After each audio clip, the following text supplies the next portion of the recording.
Halo pemirsa JPR TV, dari Sabang sampai Merauke, dari Miangas hingga Pulau Rote. Bertemu lagi bersama saya Mona Azharinisak dalam Kominfo Newsroom.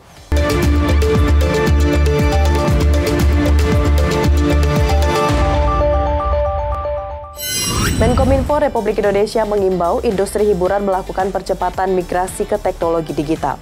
Selain itu, dalam rangka migrasi digital sangat dibutuhkan sumber daya manusia memiliki kecakapan digital agar mampu bersaing dan mengikuti perkembangan industri hiburan yang dinamis. Menteri Komunikasi dan Informatika Johnny G. Plate mengatakan bahwa migrasi itu penting karena disrupsi teknologi di bidang hiburan semakin cepat, terutama pada masa pandemi COVID-19. Menkominfo juga menyampaikan bahwa dalam migrasi digital sangat dibutuhkan sumber daya manusia yang memiliki kecakapan digital agar mampu bersaing dan mengikuti perkembangan industri hiburan yang dinamis. Migrasi ke teknologi digital juga menjadi upaya agar industri hiburan nasional mendapat keuntungan dari perkembangan industri hiburan global. Disrupsi teknologi juga ikut berdampak terhadap produksi, pemasaran, dan disrupsi sektor industri hiburan.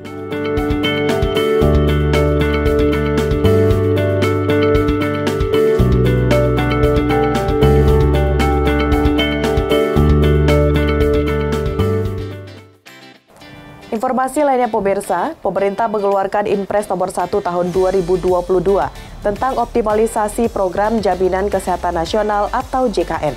Sesuai dengan pidato Menteri Koordinator Bidang Pembangunan Manusia dan Kebudayaan, Muhadjir Effendi, 98% penduduk Indonesia pada tahun 2024 mendatang sudah terdaftar sebagai peserta BPJS Kesehatan.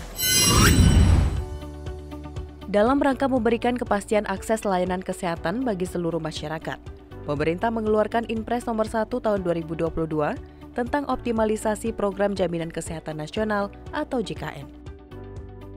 Program Jaminan Kesehatan Nasional sendiri merupakan salah satu implementasi mekanisme asuransi sosial melalui pengumpulan iuran seluruh peserta yang wajib guna membangun kebersamaan antar peserta melalui konsep gotong royong.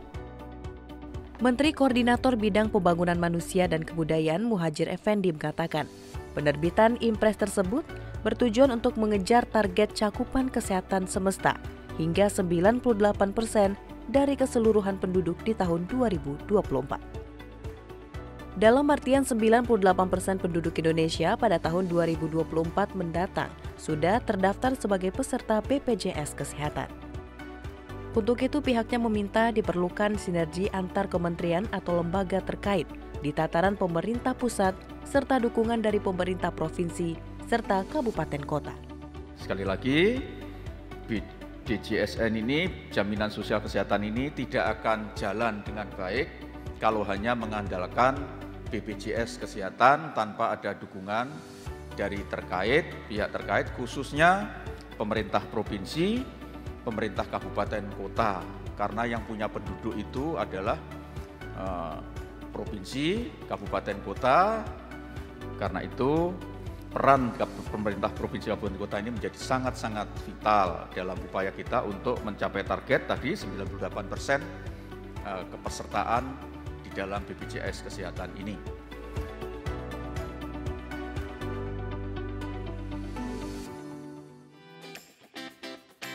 Pemirsa, pembangunan ibu kota negara baru nantinya akan dilengkapi dengan fasilitas yang canggih dan juga ramah lingkungan.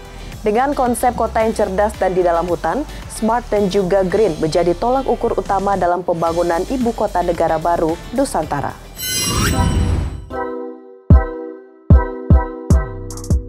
Kasatgas Perencanaan Pembangunan Infrastruktur IKN PUPR, Imam Santoso Ernawi menyebutkan, pembangunan ibu kota negara baru nantinya akan dilengkapi dengan fasilitas infrastruktur yang canggih dan ramah lingkungan. Bukan hanya infrastruktur regional seperti bandar udara dan jalan tol yang canggih, namun di pusat kota IKN serta di dalam bangunan juga akan dikemas dengan infrastruktur canggih. Dengan konsep kota yang cerdas dan di dalam hutan, smart dan juga green menjadi tolak ukur utama dalam pembangunan ibu kota negara baru nantinya. Smart dan kemudian green itu tolak ukur utama. Nah, di dalam urban design kita mencoba untuk menjabarkan seluruh kriteria yang ada di rencana induk itu di dalam KPI. Jadi di dalam Key Performance Indicator kita, di dalam desain kawasan inti juga kita coba jabarkan semua itu. Tentu muaranya adalah smart atau green gitu, kira-kira seperti itu lah. Ini intinya. Nah, nanti elaborasinya bisa sampai mana tentu akan seperti tadi. Misalnya jalan akses menuju KIPP gitu ya, dengan kriteria harus 30 menit gitu ya, maka trase yang awal dulu kita coba sesuaikan gitu. Kita coba sesuaikan sehingga ketemu jalan yang lebih pendek gitu ya, tapi mau tidak mau mungkin perlu ada teknologi khusus dan sebagainya. Nah, itu barangkali harus kita tempuh juga gitu.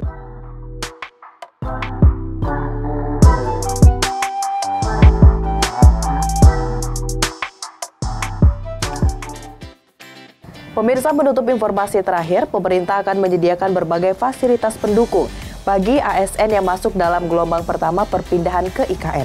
Selain itu, di perumahan ASN nantinya juga akan dibangun fasilitas pokok termasuk fasilitas pendidikan. Pada gelombang pertama, perpindahan berbagai perangkat pemerintahan ke ibu kota negara baru, pemerintah juga akan menyediakan berbagai fasilitas pendukung bagi ASN. Di perumahan aparatur sipil negara nantinya juga akan dibangun fasilitas pokok termasuk fasilitas pendidikan. Oleh karena itu, Kasatgas Perencanaan Pembangunan Infrastruktur IKN PUPR, Imam Santoso Ernawi mengungkapkan, bagi ASN untuk tidak khawatir akan fasilitas bagi keluarga termasuk pendidikan anak. Untuk ASN itu dan juga mungkin nanti kalau sudah mulai ada perumahan umum gitu ya atau komersial, itu otomatis nanti akan ada sesuai dengan standar teknisnya itu seluruh kegiatan fasos, fasum, dan fasilitas ekonomi itu secara gradasi tingkat kawasan fasilitasnya disediakan. Ya. Nah, itu akan kita lakukan juga secara khusus nanti di kawasan perumahan gitu, terutama perumahannya ASN. Jadi nanti di perumahan ASN itu tidak sekedar rumah saja gitu ya, tetapi akan ada sekolah, ada pasar gitu ya, dan lain-lain lah, kira-kira seperti itu. Itu kira-kira, jadi akan ada itu, nanti akan ikut dibangun otomatis. Jadi misalnya untuk skala setingkat kecamatan itu misalnya berapa sekolah lanjutan, kemudian di tingkat kelurahan berapa sekolah dasar gitu ya, itu tetap kita mengikuti standar itu, otomatis lah. Pemirsa, itulah ragam informasi yang telah kami kemas untuk Anda. Dapatkan update berita pilihan setiap harinya di kanal GPR TV atau melalui sosial media gprtv.id. Saya Mona Azarini pamit, sampai jumpa.